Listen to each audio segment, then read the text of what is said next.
What's up? It's your boy Kevin to turn on this motherfucking YouTube shit. Wow, what the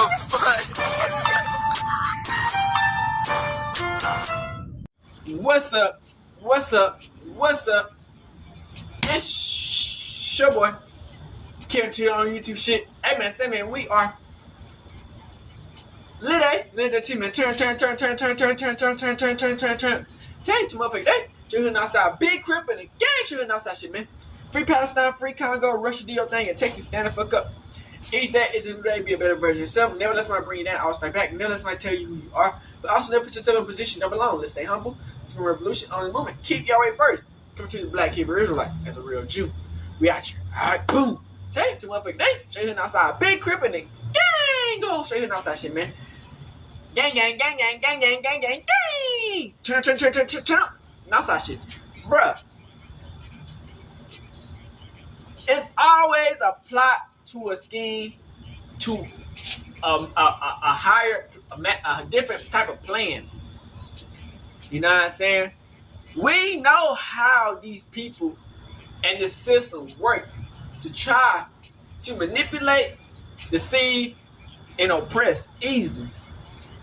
Now, we knew there's something fishy about what's going on in this shit. So we got Hernandez Govan. You know, he been released.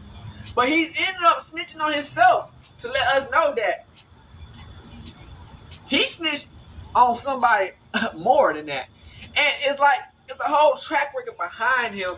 And it's a whole plan that they didn't even want Hernandez Govan. Even though he's the master manipulator behind the putting up the group of people, they wanted somebody bigger. And I think they're trying to go at the Gotti. You know, Big Jook already cooked. I know that Govan I think Govan already snitched on Big Jook. So who else he left to snitch on? Unless he got some more people. Hey, this shit getting wild, and hey, it get tough out here.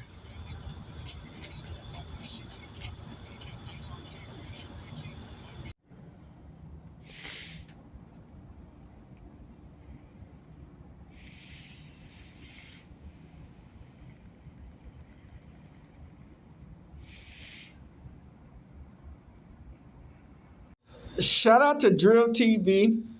We got Hernandez Govan finally meeting and knowing Gotti in the state of what's going to happen, man.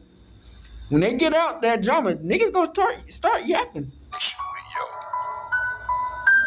Was over the phone years ago, and Gotti knew some people that I know, and they reached out and put us on the phone, and he just reached out and was asking me, what was going on, and could it be worked out or whatever, and of course it could. I had something to do with Dolph being killed. Because nigga, if I did, nigga, who gonna do something? Nigga, I ain't never been afraid of nothing or nobody. And you know the feds still on you, don't you, boy? The feds wanna tie all this together to Gotti. So we know CMG paid for you, nigga. I went to the door and it was Cornelius. So you gonna use him for a bigger reason than Gotti? He was like, man, they ain't trying to do nothing about Dolph trying to kill Gotti. So at that point, I never heard of that incident. I heard of it. If you reverse it, I'd have heard of it their way. The attempted hits on Dolph, but I heard of it. Damn. If you reverse it, I've heard of it their way. The attempted hits on Dolph. When you said they said they didn't want you, who do you think they wanted? Jook and Gotti. Yeah. Jook and Gotti. Yeah. Jook and Gotti. Yeah. They offered me a chance to get ahead of things, that I would go ahead and basically cooperate, so to speak, and try to get immunity. So they just use this nigga as bait. That's what I was offered in the beginning. As you heard about Hernandez Govan, he was cooperating in this investigation. He met with law enforcement on at least 2 occasions pursuant to a proffer agreement,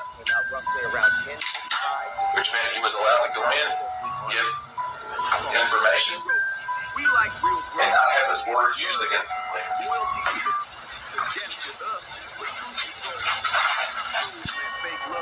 Boy, this shit getting crazy.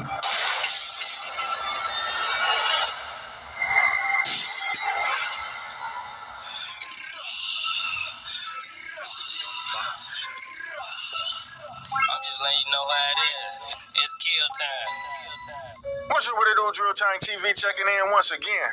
And if you haven't noticed by now, Govan is going to continuously throw Cornelius under the bus every chance he gets to whoever will listen to him. But would never acknowledge the fact that if Big Jook was still alive and would have survived that ambush at the repass, that Govan too himself would have been Cornelius. So he admitted would have had it? to take the stand on his longtime partner, Big Jook, because clearly that's what he told the state and the prophet. Because if you pay attention to the way his answers is worded in his recent No Jumper interview, it's clear as day that he passed all the blame on Jook.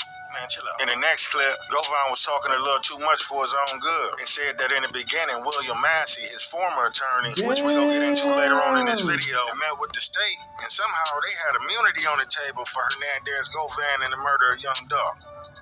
It's kind of a wild idea to give immunity to the guy who paid for it and directed it, but then prosecute the shooters. Because it wasn't even... Listen, when I got indicted, they told me, like, we don't even want you. Like, I was a casualty of war. Right. Like, They just use your ass. concerned with, they know I had no, like, the people that was invested in that case know that I had no personal beef with Dolph. Right. I'm over here scratching my head, wondering, like, who had This personal beef with Dolph that he been saying all along? Reverse it. I'd have heard of it their way, the attempt to hit on Dolph, but at that point, I hadn't heard anything about someone trying to do anything to Gotti. It wasn't me that they was concerned with. They know I had no, like, the people that was invested in that case know that I had no personal beef with Dolph. Right. They know that. What it is they... So who had the personal beef then? To get what they... Boy. To reach their goal and to get what they want, they had to... I'm going to stop him right there because I thought he was about to keep it real and tell the truth. You know what I'm saying? What Govan really want to say is, to reach the goal and get what they wanted, Govan had to flip on everybody. And they wanted God for that immunity. He would have had to give up Gotti. But instead, he offered up the second best to Gotti in his mind, Big Jook. The state plan was for Govan to flip on Jook in desperate hopes of Jook flipping on Gotti. And I believe that's what he was about to say before he caught himself. He had to think about it for a minute. And when he did, he just segued back into cornbread. You can't make this shit up. To get what to reach their goal and to get what they want, they had to get in bed and believe the lies of a junkie pill addict that's saying and twisting everything that had 4 years to lay in a cell on 23 and 1 and twist things and make them sound good for the prosecution to try to free himself. Now, Remo sensing Govan trying to spin him like a tornado. He said, hold on, Govan, we got to stay on task. Now, you done said Cornelius a creative player, pill-popping junkie, so he just a hired gun. So who the higher-ups? And if the state didn't want you and was willing to give you immunity, who did they really want? Govan will answer by saying Jook and Gotti. But surprisingly this time, he ain't even denying connecting Big Jook no more. He just denying connecting Gotti. When you said they said they didn't want you, who do you think they wanted? Jook and Gotti. Yeah. Damn. That's what everyone was saying. They were trying to, So they just used they were trying to your use you to connect Jook and Gotti to the situation. But you can't use me to connect Gotti to nothing. Because I never had You no had a relationship with Gotti. Jook. We ain't never rode to the store together. Ever. Govan would later admit, like, okay, y'all, I was bullshitting about Yo Gotti. I do know him, and I'm going to tell you a little story about him. And so Govan admit that he knew Yo Gotti before he was a big successful artist. Matter of fact, he said Yo Gotti know him and reached out to him about squashing a beef with a local artist that he had under his label at the time over a female. And just keeping it all the way G, I'm talking about, like, and this on my kids. The only time I can remember having a conversation with Yo was over the phone years ago, and he had the little rap group. I forget the name of them little niggas. I think one of his name was Chris Style, something. But he had like a little rap group. But But this shit getting I had wild. some words with one of his artists, and I think at the time it was about a young lady, a girl, and I had said a few things or whatever, and I guess the artist had went back and said something, and Gotti knew some people that I know, and they reached out and put us on the phone, and this was before Gotti blew up, you know, or whatever the case may be. I think this was around the time, maybe right before he signed with Birdman, or whatever the case. And But this shit getting crazy, nigga. Was asking me, you know, what was going on, you know, and you know, could it be worked out or whatever? And of course it could. And we put it to bed. That was the only conversation that I ever had with this man, and that's on my kids. Man, tell me why your boy go from not knowing Yo Gotti to Yo Gotti knowing him and reaching out to him to squash the beef. I think he got the main character syndrome. Let me know what y'all think in the comments. But what I don't understand is the conspiracy he's trying to build around his longtime attorney, William Massey. Now, Govan claimed that Massey called him into his office on Super Bowl Sunday and told him he'd been hearing his name in the Dolph case downtown and asked him, is he gonna need it? And I guess when Govan explained his role in the situation, his lawyer Massey asked him, do they need to get ahead of the case? Instantly, Govan understood the terminology and understood his lawyer was telling him in so many words, let's make a deal like the game show.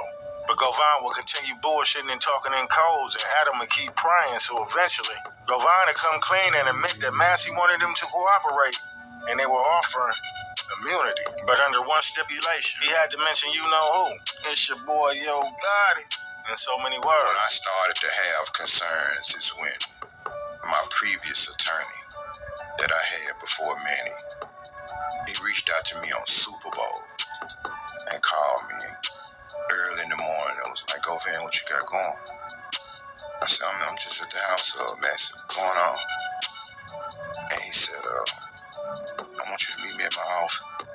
I said, you do know it's Super Bowl Sunday, So right? he already snitched on these Yeah, niggas. come on, we're not gonna take long. So I told y'all niggas, and, ain't no damn way. Me and him, we sit down. You gotta work for the government. And he said,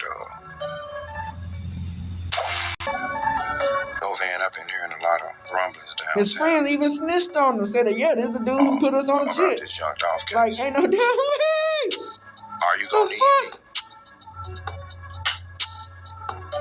And I looked him in his eye and told him, I said, need you for what? Like, I ain't had nothing to do with it. I told him the part I played as it relates to the music. And that he was just like, well, I just wanted to talk to you and see if we needed to get ahead of this thing. And no, I don't need to get ahead of nothing because I ain't had no parts in it. So, I know I could tell Boy, this shit getting that he was sent to do that. My attorney. Meaning the cops sent him there? Because I was thinking like, oh, he just heard this rumor because he's so close to the justice system. He was, in my opinion, sent by, because I don't want to throw nobody under the bus, but he was sent by someone who had high interest in the Dolph case, in the prosecution part of it, from someone. So do you think that somebody essentially sent him to sniff out if you were guilty? Like he wanted him to try to just ascertain as much information as he could get? What I think the expectations were that if Massey say something to me about it in the beginning, and they offer me a chance to get ahead of things, that I would go ahead and basically cooperate, so to speak, and try to get immunity. That's what I was offered in the beginning. And that's what you did. So if you had said in that meeting and he said, do I have anything to worry about? And if you had said, like, listen, I'm going to keep it real.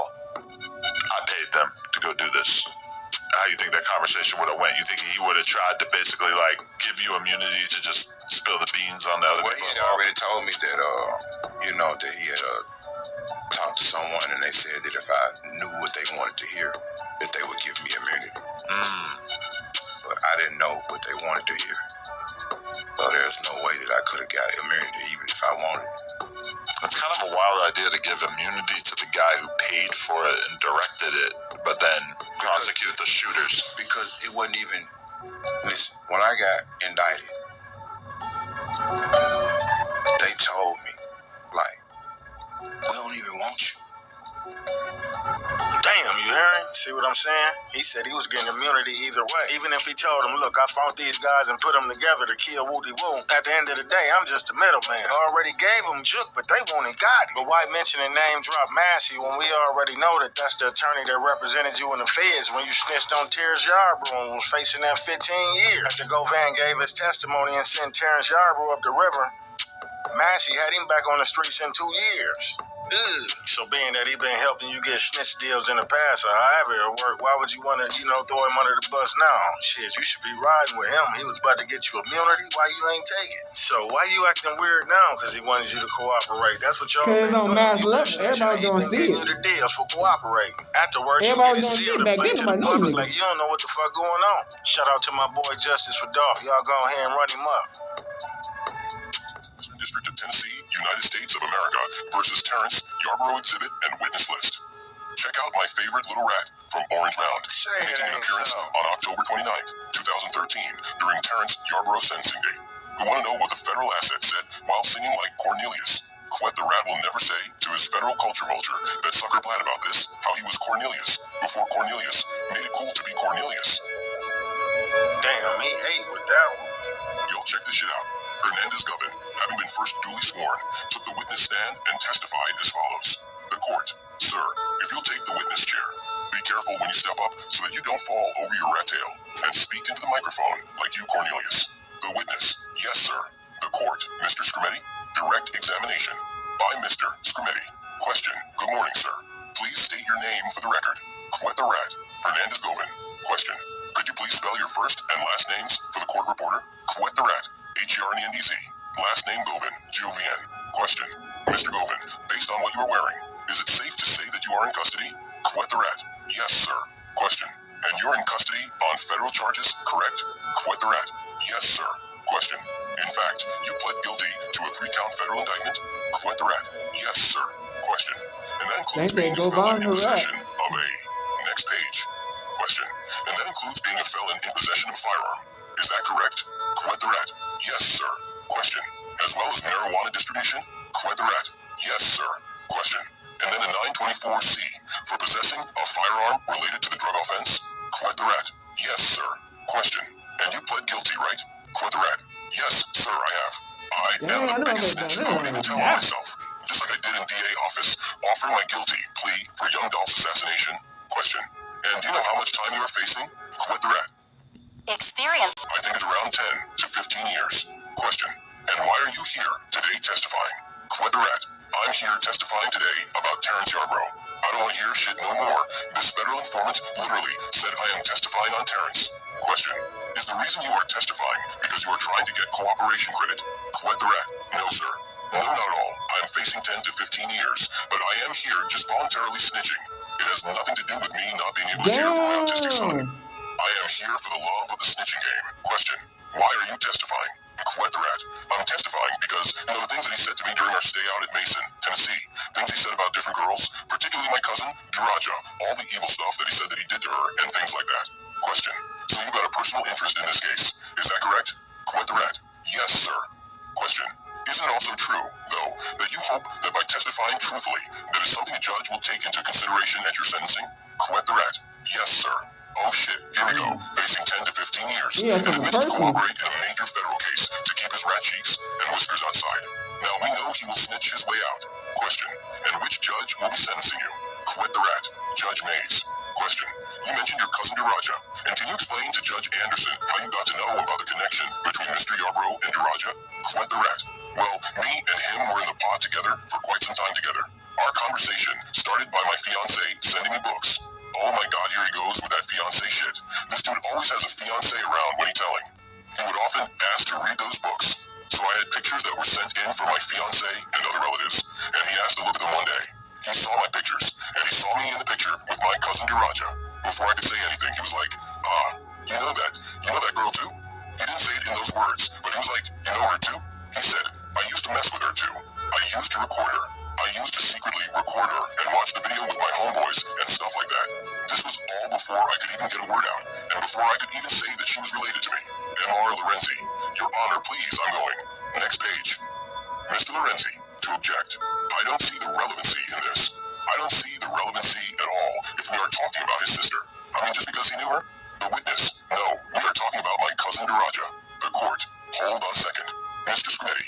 So he had snitched on somebody else because they was fucking his sister. I was just trying to establish there was a relationship and conversations between the witness and Mr. Yarbrough. The court. I think you established that. So let's just move on. Mr. Smitty. Certainly. By Mr. Smitty. Question, Mr. Govan. Are you familiar with what's sometimes called sovereign citizen or the UCC movement? Quedrat. Yes, sir, I am. Question. Do you have any knowledge of Mr. Yarbrough being connected with that movement? Quedrat. Yes, I do. Question. Can you please explain to the judge what Mr. Yarbrough's connection is to the sovereign citizen movement? Quedrat. He would, like to all the guys in the pod, he would speak on the sovereign. Next page. He would speak on the sovereign citizen, saying that it's a scheme, basically to get out of jail. He would tell people that this is your way out. If you become a sovereign citizen, you can become immune to all United States laws. And after you get sentenced, 10 days after you are sentenced, they have to release the body. And if they don't, if they hold you against your will, then whoever is holding you would be arrested.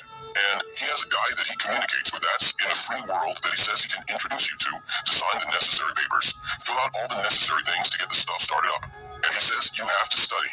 He has different books and stuff that he shows people, new guys that come in or guys that are familiar with the sovereign citizen scheme. Question. And are there specific individuals that he's taught this stuff to? Quet the rat. Yes, sir. Question. Could you tell the judge who some of those people are? Quet the rat. He communicates with Keith Gibson about it. There's a guy named Fox that's in another dorm. Edward Beckton. They all communicate about it. They pass information back and forth to make sure everybody is on point and things like that. So not only the federal witness / informant told on Terrence right before getting sentenced about his plan to get out, he told on multiple other inmates to seal their fate in prison too, so his informant has him work in the streets again and go back to his gambling and gossiping about Dolph, bringing up Gotti name in all them songs. This goofy told on Terrence, Keith Gibson, Fox, and Edward Beckton. Question. Is it fair to say that it's Mr. Yarbrough that's teaching other people about these issues? Quet the rat. Yes, I have witnessed him several times on several occasions sit down and even mention something to me about it, But I told him that I didn't want anything to do with it. He was trying to get me to read some type of paperwork called Redemption Act, UCC code, and telling me I needed to study and things like that this was my way out of jail and all that. Laughing out loud. Terrence tried to tell the informant how to get out. Boy, T-Rex, you tripping. He knows exactly how to get out them 10 to 15 years, snitching his way out. Mr. Smitty, no further questions, Your Honor. The court. Mr. Lorenzi? Mr. Lorenzi. Thank you, Judge. Cross-examination. By Mr. Lorenzi. Question. Mr. Govan, it's your understanding that this is Mr. Yarbrough's legal theory to help people get out of jail? Quet the rat. Sir, could you please repeat that? Question. It's your understanding that this is Mr. Yarbrough's legal theory to help others get out of jail? Quet the rat. Well, to my understanding it was. It's a scheme, because he tries to get people that have no type of knowledge of being a sovereign citizen to become one, and next page. Quet the rat. He would say that you can pay his friend to fill out the necessary paperwork and things like that. So I don't think it's like a legal thing. From my understanding, it's a bogus scheme. To sum it all up. Question. Prior to your testimony, have you met with anybody regarding your testimony? Quet the rat. Have I met with anybody regarding my testimony? Question. Yes, sir. Quet the rat. No, I haven't met with anybody regarding my testimony. I've met with the AUSA about the things that I've obtained. So the Orange Mound informant met in person with Assistant United States Attorney just to snitch away collected information in his undercover operation. Question. All right. So you met with the U.S. Attorney's Office with regard to this testimony here today? Quet the rat. Yes, I have. Question. And you are also hoping to get some relief from your sentence by testifying here today. Is that correct? Quet the rat. I mean, I'm not. That's not what I'm here doing this for. Boy, stop it. You a bigger tattletale than Cornelius Lorenzi. Your Honor, please. I'm going to object as non-responsive. That's a yes or no question. The court. All right. Mr. Govan, if you will just listen to the question and answer it as best you can, yes or no, or if you don't know, say so. Then I'll give you an opportunity to explain after that. Okay? The witness. Okay. The court. Reached your question, Mr. Lorenzi. Mr. Lorenzi. Thank you, Judge. By Mr. Lorenzi. Question. You are going to be asking Judge Mays to give you some cooperation credit from your testimony here today, aren't you? Quet the rat. No, I won't know. Question. Your lawyer will? Quet the rat. I can't speak for the future. I don't know what he will be doing. There you go. He has his lawyers arranging all his cooperation deals. Remember, he was facing 10 to 15 years in 2013 meeting. If he didn't cooperate, he there you have it. Now, as we all can see, he had his attorney, William Massey, bartering federal deals behind closed doors. And then he makes the mistake of name-dropping him on No Jumper. You know we had the paperwork. We've been waiting to put that piece together to the puzzle. And Quet, you can bet that the viewers ain't as slow as you make them out to be, Playboy. Nigga be knowing shit. Nigga ain't stupid. See, he done told on this man Yarbrough, but I know he wasn't the first, and he ain't gonna be the last. Hey, they probably did offer him immunity, but took it off the table when Jook passed, and he ain't give up Gotti. Hey, cause you already know he would have jumped at that at breakneck speed. He told Blad he would have took that 10 ball. But as long as you keep on throwing these hints and blues clues, oh, the feds still watching. Now, speaking of clues, damn, Quet, I almost forget. How you gonna let me get up out of here without debunking some shit I done said in the last video? When you was arguing with your daughter, Lotto Desto Cash, pulling up on her granny, threatening to clap her and her OG. Well, in them text messages that your boy leaked, you told Desto to check Yarbrough page to see what he got on there. And I said he done posted y'all federal paperwork, which he probably did and probably deleted it. That's his daughter saying, "Good day, love. Look how he talked to his daughter. I don't give a fuck about no Facebook. Go on Yarbrough page and see what he said about me. Fuck you mean? That man got 5,000 friends. The whole world worried about clouding what people saying. That man got 5,000 friends. The whole world know what happened. Cause it's on his page. He back chasing the social media shit again. This is his daughter he talking to, the one that's dead. Matter of fact, we just talked last week through text. Now this where it get real crazy. However, upon checking his page, he did have a YouTube link up with over 200,000 views entitled The End of CMG, Who Was Hernandez the Rat Govan, Paperwork Proof. So most definitely was done in a dark shell come to the light. Shout out to Hood Educated. Let's talk about Orange Mound Quake. But it's not what you know, it's what you can prove. But at the same time, come on, man, 1 + 1 equals 2. And for CMG, this shit is not looking right. But the cold-blooded part about it is this right here. CMG, Yo Gotti, Bigg Jook. If y'all laid in the bed with this nigga right here, Orange Mound Quake, if y'all sat down with him, if anybody of statue of CMG sat down with Orange Mound Quake and planned the killing of Youngdolph, y'all ass cooked. Y'all ass deep fried. Done. Damn, they just used Hernandez Govan to get to Gotti. Check it out. Shopping for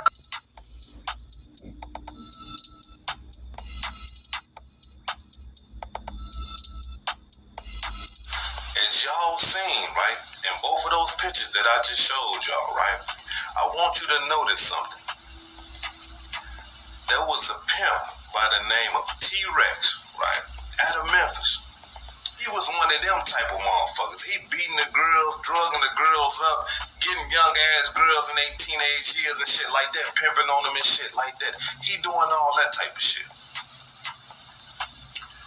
Orange Mound Quake, Hernandez Govan happen to know all these details. And so when you look at this document, I'm gonna show it to you again. When you look at these documents, you're gonna see that T-Rex was sentenced to 530-something months, right? And then I want you to look at the document where I got it highlighted red where you can see where it says government proof witness Hernandez Govan. And you will see in that document that T-Rex got the same amount of time. And they both out of Memphis, Tennessee. Damn.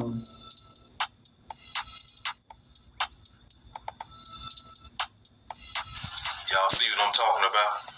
So, being that this nigga right here already got snitching in his blood, it's already in him to be doing this type of shit. If them niggas laid in the bed with him and plotted the death of Youngdolph, man, they ass is cooked fried, done. They might as well For the forget kids, you know what I'm saying? Like, God be good to me and my team, you know what I'm saying? So, like, when I get out the road, when I come to Memphis, like, come to the hood, you know what I'm saying? Put a smile on people's faces. We're gonna have to go kind of Kids with a shoe. in this video, For the kids, but we're gonna come back to it eventually. RP, man. Never mind, that was the end of the video. I thought it was like, hey, we got Hop Hood. I thought it was 37 minutes.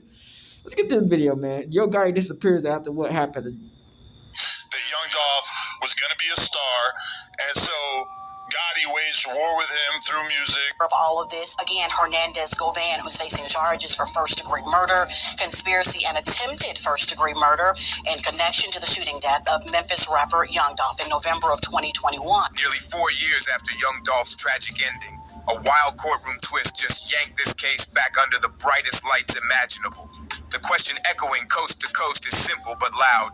Where is Yo Gotti? Prosecutors say Hernandez Govan is the alleged mastermind, yet his trial keeps getting pushed, shaking Memphis and keeping the hip-hop world on edge. Then came fresh courtroom moves and the devastating homicide of Yo Gotti's brother, Bigg. And suddenly Gotti went off the grid like a ghost in broad daylight. No charges on him, but the quiet is deafening, and the chatter just won't stop. Now both the courthouse halls and the timeline are focused on one headline.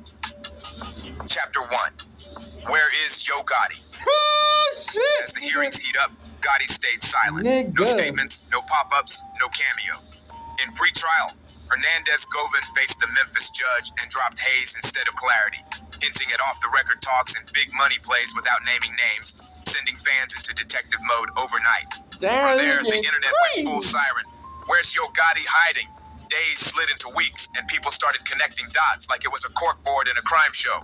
The CMG boss ducked major moments, swerved interviews, and didn't even pull up for promo tied to his star player, Moneybag Yo.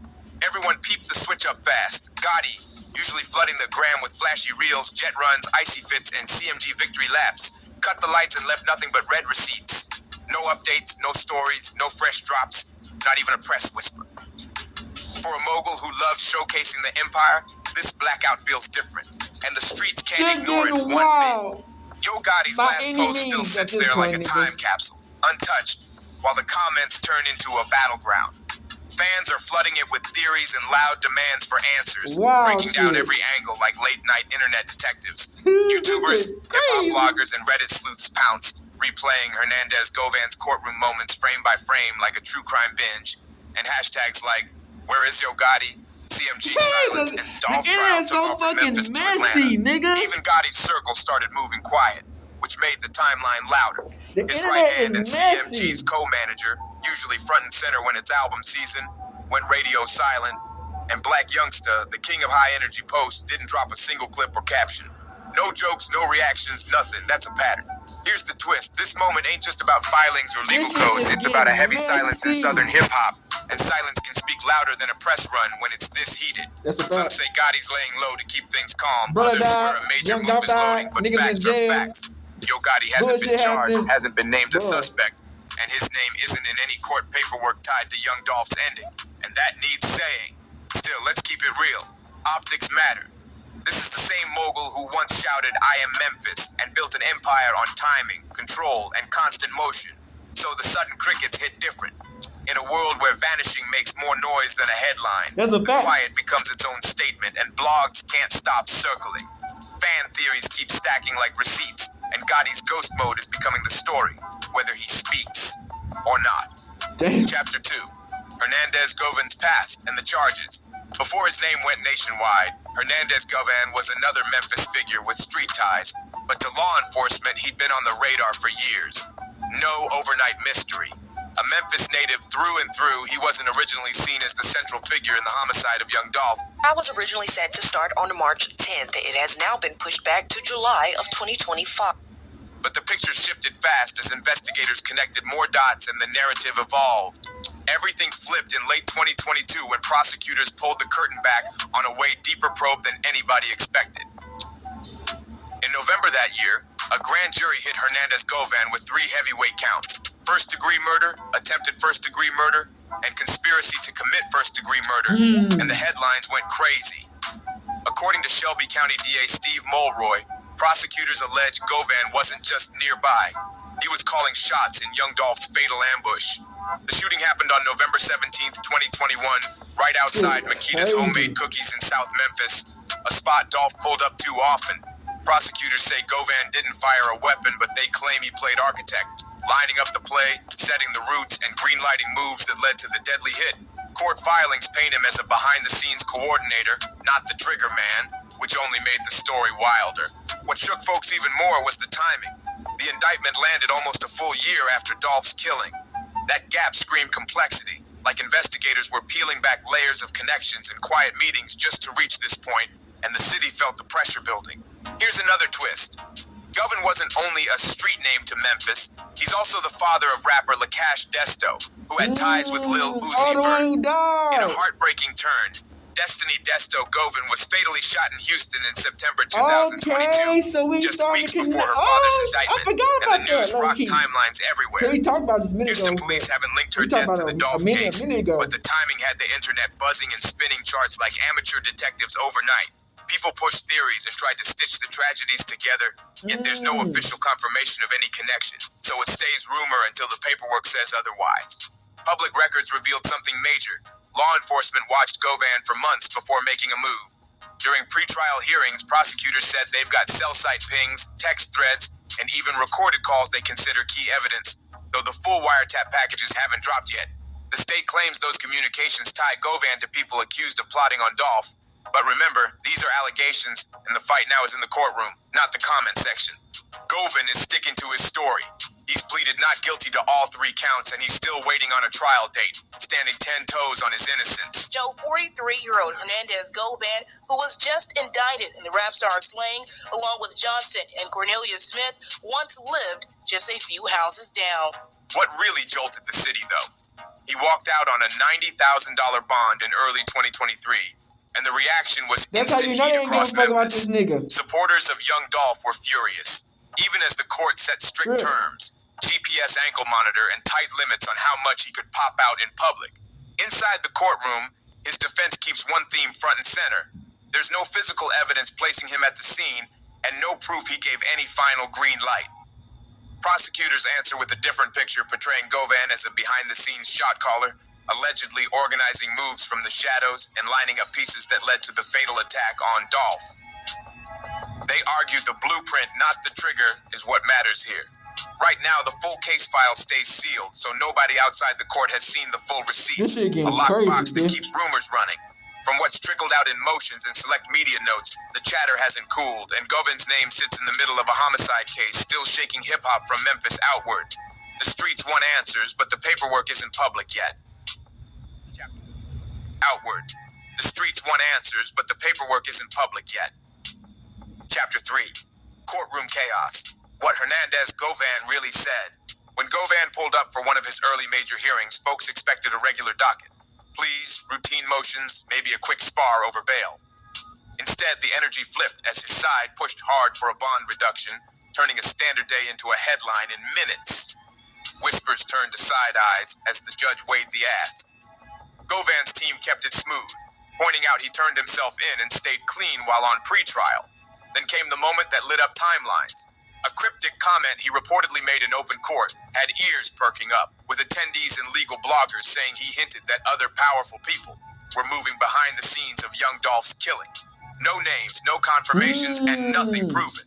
But that hint alone sent speculation spinning again. He didn't drop a single name, but the way he said it had the whole timeline spinning out.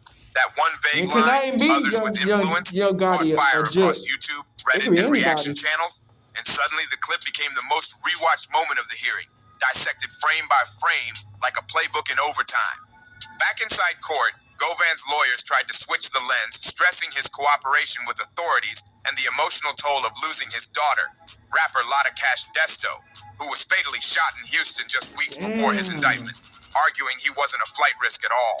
They pushed for compassion, painting him as a grieving father, not a danger to the streets, and asked the judge to weigh humanity alongside the law. The Shelby County DA's office came back swinging, led by Steve Mulroy, and they weren't buying it. Prosecutors pointed to sealed material and warned that cutting Govan loose could endanger witnesses and complicate the investigation, while some media reports said federal eyes were monitoring parts of the case, suggesting what's public might be only the surface, not the depths. In open court, prosecutors also said more people might still face charges, though they offered no names and no specifics, which only raised more eyebrows and more questions. They argued Govan's reach could influence others tied to the alleged conspiracy, risking pressure on witnesses and interference with ongoing work behind the scenes. At first, the judge wasn't moved and denied the bond request, citing the heavy counts and the risks that came with them. But after more rounds, a bond was eventually granted anyway, and that switch-up sparked fresh backlash across Memphis and beyond, lighting comment sections and barbershop debates all over again. In the court of public opinion, Hernandez Govan's fuzzy courtroom phrasing grew legs and started sprinting on its own. One short, mysterious line, others with influence, ignited a wildfire of theories, and timelines lit up like a switchboard overnight. Some fans swear he hinted at a deeper, darker setup, while others think he was nodding toward big Memphis names that haven't stepped into the light yet. Let's keep it clean. Govan didn't name a soul, period. No Yo Gotti, no CMG members, no celebrity shoutouts, and to this day, there are zero official links between that line and any high-profile figure. The court hasn't dropped a full transcript of that moment, and his team hasn't offered follow-ups either, but the internet didn't wait a second to spin. What could have been a basic legal maneuver turned into a full-blown digital obsession. That hearing wasn't just another date on the docket. It cracked open a floodgate of rumors. Indictment coming less than 2 months after Govan's daughter, 25-year-old Destiny Govan, an up-and-coming rapper by the name of Lotta Cash Desto, was fatally shot in Houston. Reddit deep dives and late-night think pieces, and the silence from prosecutors, no confirmation, no denial, only poured gas on the conversation. We all know. Chapter 4. If CMG under fire. They the get your internet ass in connects the Texas dots. easily, nigga. CMG Collective Music True, Group, nigga. founded by Memphis Especially powerhouse in Yo Houston. Gotti, has been a giant in Southern hip-hop for years, stacking wins with Moneybagg Yo, 42 Doug, ESTG, Glorilla, and Black Youngsta on the roster. The brand mixed street grit with mainstream motion, building a machine that rarely misses. Since Youngdolph's homicide in 2021, though, CMG's been stuck in the eye of an online storm, fair or not. To be crystal, there's no evidence, no paperwork, and no legal finding tying CMG to the case, and that matters big time. Still, the web went full detective mode, reading between lines that may not even be connected. Hip-hop blogs, YouTubers, Twitter threads, and Reddit sleuths keep stitching timelines together, some built on old friction, some pure speculation, and the marquee tension between Youngdolph and Yo Gotti sits center stage in those narratives. Until receipts appear in actual filings, it's chatter, not proof, but the noise keeps getting louder by the day. Their friction runs deep and reportedly spiked when Gotti tried to sign Dolph to CMG, and Dolph shut it down in public. From there, the energy turned meaner, and by 2017, things were off the charts. Dolph's bulletproof SUV was hit with well over 100 rounds in Charlotte, North Carolina, a scene that shocked even veteran officers. According to local reports and Charlotte-Mecklenburg police, Yo Gotti was briefly listed as a person of interest, not off hard evidence, but because the rivalry was widely known. He was quickly cleared and never charged, while Black Youngsta, one of CMG's most high-profile signees, was arrested in connection with that same shooting, drawing cameras and headlines fast. Even after that case cooled, the mark stayed and fans kept receipts in their heads like it happened yesterday. So when Govan dropped that cryptic courtroom line years later, the internet instantly linked it to old scars, old rivals, and the still unanswered pieces around Dolph's killing, sending timelines into overdrive. Black Youngsta avoided prison after facing multiple felony counts, and by 2019 the charges were dismissed for lack of evidence. Full stop.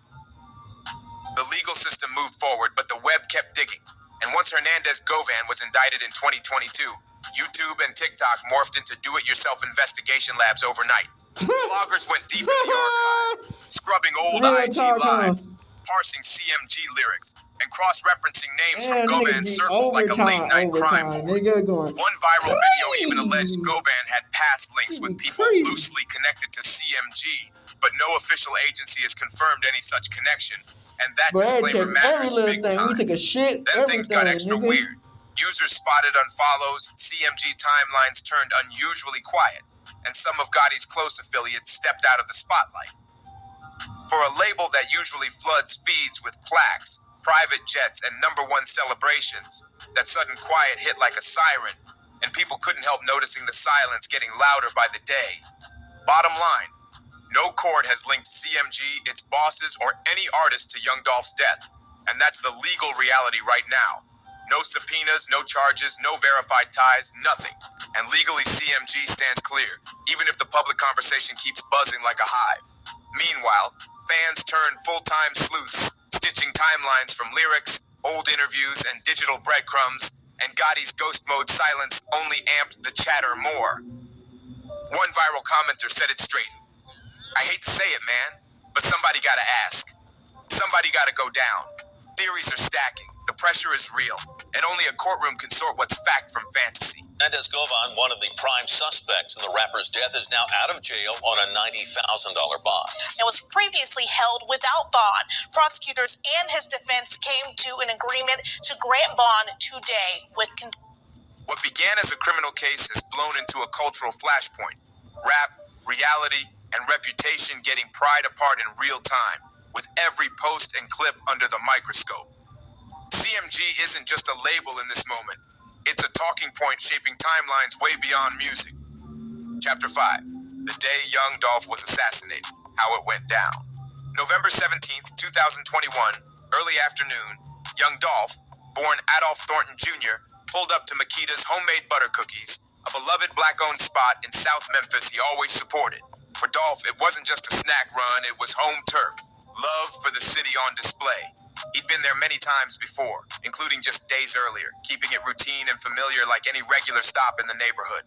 That Wednesday was supposed to be quick, in and out, but minutes after he stepped inside Makita's, the vibe flipped from normal to nightmare. A white Mercedes-Benz rolled up outside, and cameras caught what came next in chilling, silent frames. 2 masked shooters jumped out, faces covered, movements locked in, and opened fire through the glass storefront with automatic weapons, unleashing a barrage in seconds. It was fast, cold, and calculated. An ambush that stunned the block and sent shockwaves through the city. Dolph was struck multiple times, and surveillance video appeared to show he never even reached for his weapon. No chance to defend himself at all. He lost his life right there inside the shop at just 36. And it was over in seconds. Memphis and the whole hip-hop world collapsed into grief on the spot because this didn't look random or like a robbery at all. It felt like a targeted hit in broad daylight in the very neighborhood Dolph poured love into, where he spent money with locals and showed up with pride. The boldness stunned everyone, from Memphis blocks to global stages, because the attackers moved like they knew the timing. Within hours, police released stills from the shop's cameras, showing 2 masked figures in hoodies carrying rifles, and the manhunt kicked off fast. Detectives got moving, and the internet clocked in too, breaking down every frame like a film study session. Folks zoomed in on shoes, hoodies, and that white Benz, which later turned up dumped behind an abandoned house in South Memphis. Then came the twist. The same car had already been tied to a previous shooting in Covington, Tennessee, hinting this wasn't a one-off mission. That discovery had people saying this ride was part of a bigger play. Weeks passed and the first arrest popped. Justin Johnson, aka Straight Drop, a Memphis rapper with a record, was charged with first-degree murder, making headlines everywhere. Not long after, Cornelius Smith was arrested and indicted for an alleged role in the ambush, turning up the pressure on the case. Months later, the shocker hit. Hernandez Govan was indicted, even though he wasn't one of the shooters and wasn't at the scene, according to filings. Prosecutors said he was the alleged organizer, the one who lined up the moves from the background. Shelby County DA Steve Mulroy's office alleges Govan put the plan together, soliciting the killing and coordinating the hit from the shadows. He was charged with first-degree murder, attempted first-degree murder, and conspiracy to commit first-degree murder, and those counts landed like a hammer. From there, the case blew wide open, bigger than anybody expected, stretching beyond 2 masked gunmen and into a coordinated scheme. At least that's what the state says in court. Swole head ass. Coordinated scheme. Dry, At least dusty that's what ass, the state hating says in ass court. nigga. Like, prosecutors paint a structure with orders, timing, and roles, pointing to Govan as a top-level planner. No wild street chaos, but an organized play that changed everything. Youngdolph's silencing might have been part of a way bigger play, at least according to prosecutors pushing a theory of coordination behind the scenes. More than just two shooters moving on impulse, but a higher level setup with extra pieces on the board in ways nobody expected. His death jumped from a local heartbreak to national shock, not only because he was an independent rap icon and a hometown pillar, but because the hit looked methodical from jump. This wasn't random, wasn't heat of the moment. This felt structured, planned, intentional, and it raised tough questions fast. Who else knew? And why was Dolph really targeted? Chapter 6. Trial twists. Testimonies, witnesses, and a missing name. Inside a Memphis courtroom, the homicide trial keeps twisting like a maze, and nothing about it is simple. Legal curveballs, wobbly witness accounts, and quiet strategic moves have everybody watching each hearing like it's the one that finally breaks the case. Several witnesses who were set to speak switched up. Stories changed, refusals landed, and some pleaded the fifth on the spot. In a major jolt, a key witness expected to address communications between suspects was reportedly placed under protective custody, which had courtroom watchers buzzing that the plot might run deeper than the public knows. Prosecutors are leaning heavy on digital trails to stitch the timeline, cell site hits, text chains, and phone records, tying Hernandez, Govan, Justin Street Drop Johnson, and Cornelius Smith to the days leading up to Dolph's killing. They're not just arguing involvement, they're trying to nail premeditation, saying the play was mapped out long before a single shot rang. Here's the twist that's got the public side-eyeing everything. One name keeps missing from official testimony and filings, and that's Gotti. No charges, no sworn mentions, no court paperwork tying him in, and his name stays off the record while the rest of the story unfolds in real time. Despite the long, messy history between Gotti's camp and Youngdolph, diss tracks, shady interviews, and years of whispers, Gotti's name still hasn't surfaced in court in any direct way. Not in testimony, not in filings, not a peep. For fans watching every move, that silence sounds like a siren, loud and constant. Legally, Gotti hasn't been linked, but the public isn't convinced the full story is out. Man, and outside those courtroom walls, the quiet feels like the loudest headline of all. No charges have ever hit Yo Gotti, and his name hasn't appeared in any public transcripts tied to this case. Facts. For some, that silence clears him. Proof he had nothing to do with Dolph's assassination, and the internet chatter needs to chill. For others, the same silence feels a little too neat, almost strategic, like there's more under the surface they're not seeing. Online commentary and YouTube breakdowns keep treating the lack of mention like a possible red flag, spinning up talk of sealed filings or names kept under wraps for legal reasons.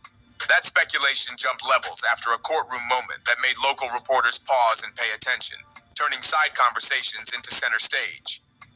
During a pretrial session, prosecutors abruptly asked for a sidebar, a private talk with the judge, away from the jury and the public, and according to media in the room, it involved sealed federal cooperation. The room went quiet for minutes, and whatever got said wasn't for public ears, which sent timelines into overdrive with theories and guesses. None of it changes the record. No charges on Gotti, no official link named.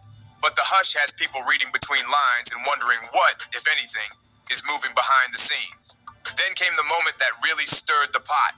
Fast. In an early 2023 pretrial hearing, a witness briefly named Bigg Jook, Yo Gotti's older brother, Anthony Mims, and the room snapped to attention like a switch got flipped. One of the accused allegedly claimed Jook put a $100,000 hit on Youngdolph, and the courtroom erupted so hard the judge and prosecution rushed into a sidebar on the spot. Then the topic never returned in open court again. Months later, January 2024 turned darker than anyone expected. Bigg Jook was gunned down outside Perignon restaurant in Memphis right after a funeral, and authorities said it was a targeted attack, with no suspects named and no motive shared. Heavy silence with timing way too close to the trial for fans to ignore. Was it coincidence, revenge, or some kind of cover-up? Nobody can say for sure, and that uncertainty had timelines flashing red. Reddit, Twitter, and YouTube lit up with connect the dots breakdowns, tying the sealed courtroom whispers, the sudden hush in open session, and Bigg Jook's killing into one buzzing theory map that wouldn't cool off. Now the streets are asking louder than ever. Is something bigger being kept behind closed doors? And was Jook's death linked to what got whispered at the bench conference? The court won't say, the feds won't say, and fans keep threading every clue they can find like it's a crowdsourced case file. Law enforcement hasn't confirmed any tie between Bigg Jook's death and the trial, but the timing has kept curiosity scorching hot, and the courtroom energy reflects it. Tension spikes anytime a question brushes near wider networks or deeper affiliations, and the judge reins it in. The second testimony drifts that way. So far, there's still no formal evidence naming anyone beyond the 3 already indicted. YouTube still no formal evidence naming anyone beyond the 3 already indicted. Hernandez, Govan, Justin Straight Drop Johnson, and Cornelius Smith. And that's the record as it stands today. Even so, the existence of sealed federal material has people wondering if the public version is incomplete. Is this the whole play, or is another move loading in the shade? And they're demanding receipts at every turn. Meanwhile, the public stays glued to each update, hungry for answers, but aware some truths may sit under redactions and sealed whispers. One courtroom observer put history around Youngdolph's slaying still hangs over Memphis. Chapter 7. The streets talk. Fans, bloggers, and the dangers of speculation. Well, yeah, so now outside we the know. courthouse, a different trial rages. On lives, in barbershops, and across the internet's back alleys, where fans turned into investigators overnight. They're stitching theories from IG clips, interview snippets, and lyrics that now read like coded diary entries. Fair or not, bloggers are in the trenches, posting late-night breakdowns and claiming some got cease and desist notes from teams tied to CMG, though nothing has slowed the chatter for even a beat. The timeline refuses to go quiet, and every new angle gets amplified in minutes. Was this a label rivalry that blew past the point of no return? Was Dolph's independence seen as a threat to the machine? Or was it long-standing local friction spiraling out of control? Nobody can say for sure, and that uncertainty keeps keyboards hot and group chats humming. That's a fact. Youngdolph is gone, and that truth cuts every time we say it. Gone in broad daylight, a loss the city still feels in its bones. A father, a rapper, a community figure, taken from a block he poured love into, while his family still pushes for justice, because the courtroom is only one piece on a bigger board. Gotti's quiet, Govan's cryptic moments, and the internet's detective work collide here, turning Memphis into a watchtower. And right now, that quiet is roaring. The silence feels louder than a headline, and that chill runs through every update. Wild in a bit. If you've rocked with us this far, drop a comment with your take and like, subscribe. Bruh, like I said, man, yo, Gotti's smart. He gone. He ain't got time for that. Bigg just, he said, you can wait in the car with your mama. Nigga, I'm out in the Skyjet. Nigga, I'm gone 20 minutes before the funeral even ends. Nigga, I'm gone. Nigga, you can stay with mama. I don't even know if he even called his mama after that shit happened. Like, that nigga said he was gone. Like I tell y'all niggas, man, it's always deeper than what y'all think, man. Just stay prayed up. Like I said, who knows? Yo Gotti could be on some, we don't know what could happen. It could have been orchestrated somehow else. You know what I'm saying? And that's why nothing happened. And that's why, like I said, man, the streets gonna handle it. You know what I'm saying? At the end of the day, man, this shit wild, man. And we have to be hooding outside. Big Crip in the gang, that's our shit, man. Gang shit. Hey, Dad, you know, dog, when we link up, dog, this shit be legendary. Even though this is instrumental, you the engineer on it, so Kodak everywhere.